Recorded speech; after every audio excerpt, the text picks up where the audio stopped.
दोस्तों नमस्कार। आज हम जो खबर लेकर आपके सामने आए हैं वो मीडिया हाउस से है और देश के जाने माने मीडिया हाउस जी न्यूज़ के दफ्तर से वो खबर निकल कर आई है। और जी न्यूज़ की एंकर पत्रकार से जुड़ी वो खबर है। जिस पत्रकार से जुड़ा हुआ खबर है वो 21 मार्च 2022 से वहाँ कार्यरत थी। उनका नाम है जीनत सिद्दीकी, जेड सिद्दीकी। और सिद्दीकी ने अपने टाइम लाइन पर जो लिखा है उसी को हम आपको पढ़कर सुनाएंगे। और उनका जो टर्मिनेशन लेटर है, जो ऑर्डर है, टर्मिनेशन ऑर्डर जो जी न्यूज़ ने जारी किया है उसको भी हम आपके स्क्रीन पर दिखा रहे हैं। तो आप ज़रा गौर से सुनिए जीनत सिद्दीकी की आप बीती। जीनत अपने टाइमलाइन पर लिखती हैं, ये मेरा अनलॉफुल टर्मिनेशन ऑर्डर है जो आप अपने स्क्रीन पर देख रहे हैं। बकौल जीनत, जिसे मैं बिना किसी शर्म के आप लोगों के सामने रख रही हूँ। अब ये जानिए ये मुझे दिया कैसे गया। जीनत बता रही हैं कि जो ये टर्मिनेशन ऑर्डर है उसको हमें कैसे दिया गया उसी का वो जिक्र कर रही हैं, जिसको हम पढ़कर आपको सुना रहे हैं। 6 पॉइंट है, ध्यान से सुनिएगा। पहला पॉइंट है, वक्त सुबह 10:20 का था। मेरी घेरेबंदी कर ज़बरदस्ती एक मीटिंग में ले जाया गया। मेरा सामान यानी बैग, मोबाइल अपने कब्जे में ले लिए गए थे। मुझे एक कमरे में बंधक बना लिया गया था। न वॉशरूम जाने की इजाज़त थी, न अपनी माँ से ही फ़ोन पर बात करने की। घेरेबंदी ऐसी कि कभी महिला गार्ड दिखती तो कभी मेरे पास से मुस्करा कर निकलता कोई आदमी। दहशत के मारे मैं वापस जाने की जिद करने लगी। मुझे चाय दी गई, मैंने नहीं पी। मुझे महिला गार्ड कहती है, अरे मैडम पी लीजिए, कुछ मिलाया नहीं है, मैं पी कर दिखाऊं? मैंने कहा दीदी आप पी लीजिए, मैं नहीं पीऊँगी। फिर महिला गार्ड बोलती है, क्यों नहीं पियोगी, पीना पड़ेगा। नहीं, मैंने नहीं पीना तो नहीं पीना। ये किसने कहा? जीनत ने कहा। काफ़ी देर बाद बिस्किट लाया गया। कहा गया, अरे सर ने भेजा है मैडम, बिस्किट खा लो। उस वक्त मेरी धड़कनें तेज होने लगी थीं, मैं रोने लगी। फिर अमित बंसल नाम का एक व्यक्ति मेरे पास आता है। मुझसे जितनी बदतमीजी से वो बात कर सकता था उसने की। डराया, धमकाया, चिल्लाया, अपना रौब दिखाया, नौकरी से निकाल देने की धमकी दी। पॉज की बात, शिकायतों को निपटाने का दावा किया। ये जो पॉज शब्द है उसका जिक्र यहाँ इस जो किया गया है वो ये है कि कामकाजी महिलाएं जो ऑफिस में काम करती हैं, अगर उनका किसी तरह से उत्पीड़न हो रहा है तो ये पॉस एक्ट का भारतीय संविधान में इसकी एक व्यवस्था की गई है जिसे प्रिवेंशन ऑफ सेक्सुअल हैरेसमेंट नाम दिया गया है। तो इसी के तहत इस महिला पत्रकार ने शिकायत दर्ज कराई थी, जिसका वो जिक्र यहाँ कर रही है कि पॉस की बहुत शिकायतें निपटाने का दावा किया। कौन किया? इस व्यक्ति ने किया जो चीख रहा है, चिल्ला रहा है और धमका रहा है।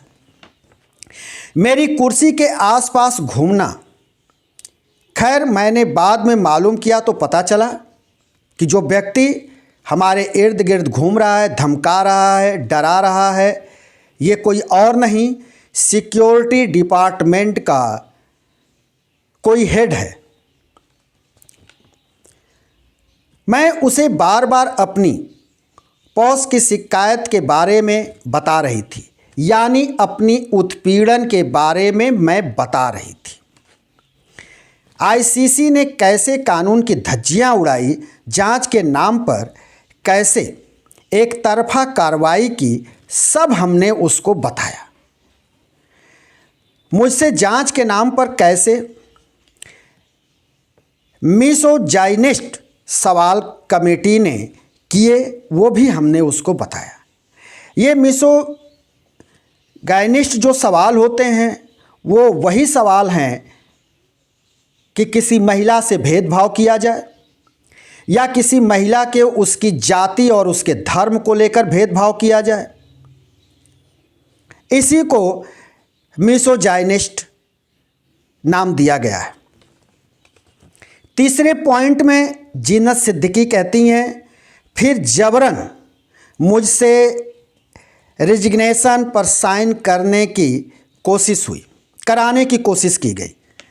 मैंने साइन नहीं किए और वहाँ से जाने के लिए उठी। मुझे जबरन रोकते हुए बोले, तुम नहीं जा सकती, इसे टर्मिनेट करो। मतलब तेज आवाज़ में कहा गया तुम यहाँ से नहीं जा सकती, और ऑर्डर दिया गया किसी अन्य को कि इसे अभी टर्मिनेट करो। जानलेवा तरीके से मुझे बंधक बनाया हुआ था। मैं जाने के लिए फिर खड़ी हुई तो महिला गार्ड ने घेरा। मैं जैसे तैसे उस कमरे से बाहर निकली। अपने बैग की तरफ मेरे सामान से छेड़खानी की गई थी, यानी उसकी बैग की तलाशी ली गई थी।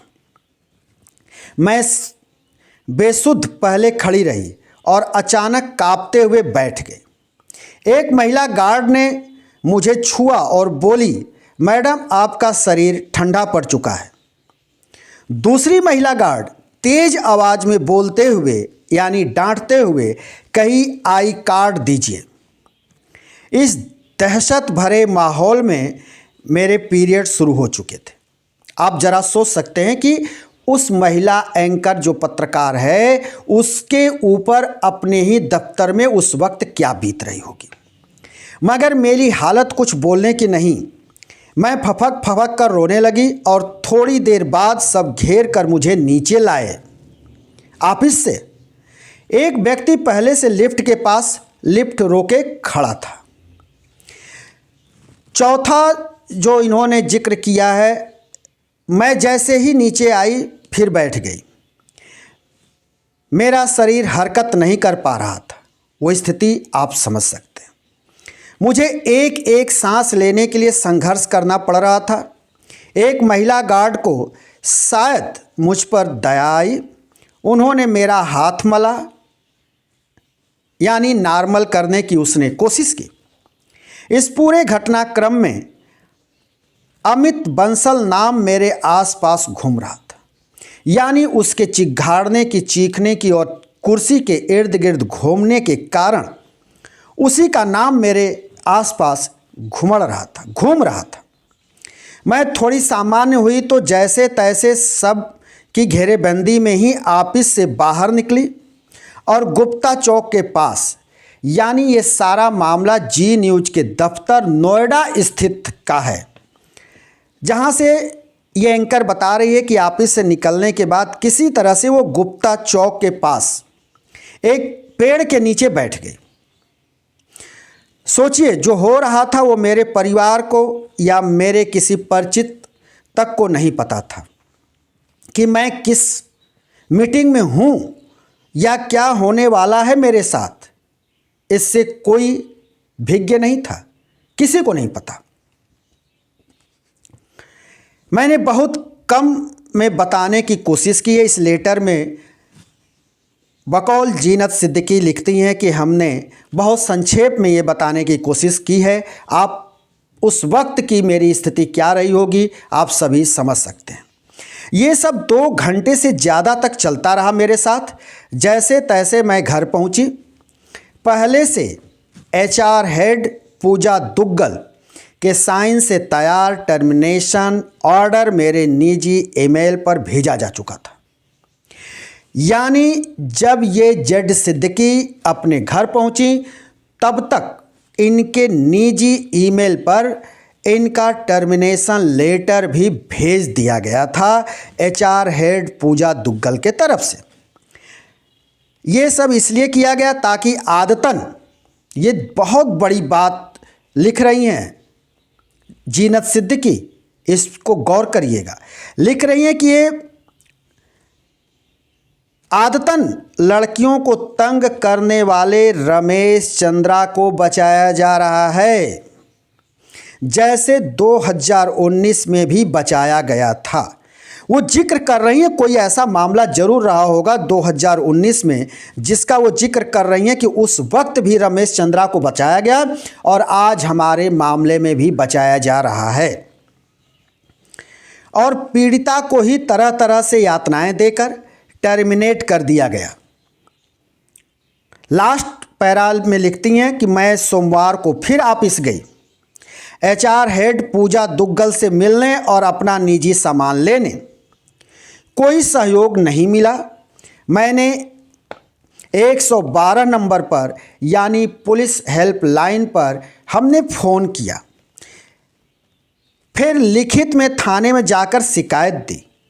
5 फरवरी से अब तक, यानी जिस वक्त हम खबर को पोस्ट कर रहे हैं अपने यूट्यूब चैनल पर, तब तक एफआईआर जीनत सिद्दीकी की नहीं लिखी गई। सोचिए जी न्यूज़ का दबाव कितना ज़्यादा होगा पुलिस महकमे पर। अकूत संपत्ति और साम्राज्य के आगे मैं कहीं खड़ी नहीं हो पाऊंगी। आप लोगों के सहयोग के बिना मेरी मदद नहीं हो सकती और आप लोग नोएडा पुलिस में एफआईआर दर्ज कराने में हमारी सहायता करिए। ये सब कुछ लिखा है एक युवा महिला पत्रकार ने। जब वो घर से निकली होगी पत्रकारिता करने तो वो अपने भविष्य को एक नई उड़ान देने की सोच में घर से निकली होगी। उसने अपने टाइमलाइन पर मोटो भी बनाया और वो एक लाइन का जो उसका मोटो है वो ये है कि मेरी फितरत बोलना। यही उसको उसने लिखा कि ये मेरा पेशा है बोलना और लिखना जुनून। तो इस जुनून को लेकर घर से निकली थी, लेकिन उसे क्या पता कि जिस दफ्तर में वो काम करने गई है बतौर पत्रकार और एंकर, उसी दफ्तर में उससे क्या सलूक किया जाएगा और किस तरह से उसको एक अनलॉफुल टर्मिनेशन ऑर्डर थमा दिया जाएगा। और ये सब ऐसे हालात में दिए जाएंगे, ऐसा एक माहौल क्रिएट किया जाएगा उसके आसपास जिससे वो डर जाए, वो धमकी में आ जाए। ये तो एक पत्रकार की बात है। अमूमन अगर इस तरह की घटनाएं अगर किसी महिला और लड़की के साथ घटेगी तो निश्चित तौर पर वो एक मानसिक पीड़ा की शिकार हो सकती। जिस तरह का जिक्र इस जीनत सिद्दीकी ने अपने टाइमलाइन पर किया है, उधर हमने जो है ध्यान एक बारगी जीनत के टर्मिनेशन ऑर्डर पर भी दिया। तो उसमें लिखा हुआ है कि ये टर्मिनेशन ऑर्डर जीनत ने अपने कार्य को भली भांति नहीं किया और कार्यालय में उनका बिहेव ठीक नहीं था, इसलिए बिना नोटिस के जो उन्होंने ज्वाइनिंग लेटर के समय जिस पर साइन किया था उसमें लिखा गया था कि कभी भी इनको टर्मिनेट किया जा सकता है, जिसके तहत कि इनको टर्मिनेट किया जा रहा है, यानी इनको हटाया जा रहा है। उल्टे दफ्तर के तरफ से 2-3 चीज़ों का जिक्र किया गया कि इनके पास कुछ एक्सेसरीज हैं, मोबाइल है, लैपटॉप है जो अपने पास इन्होंने रख लिया है। ये तो होता ही है। तो ये जो है दफ्तर के तरफ से इनके ऊपर एक ब्लेम लगाया गया। लेकिन ध्यान देने वाली बात है कि जीनत सिद्दीकी के साथ क्या हुआ और किस तरह का उत्पीड़न हुआ। और ये उत्पीड़न पूरी तरह से सेक्सुअल हैरेसमेंट के ही दायरे में आता है भारतीय दंड संहिता के तहत। हम फिर किसी वीडियो को लेकर हाजिर होंगे। तब तक के लिए शिवमूर्ति दुबे को दीजिए इजाज़त।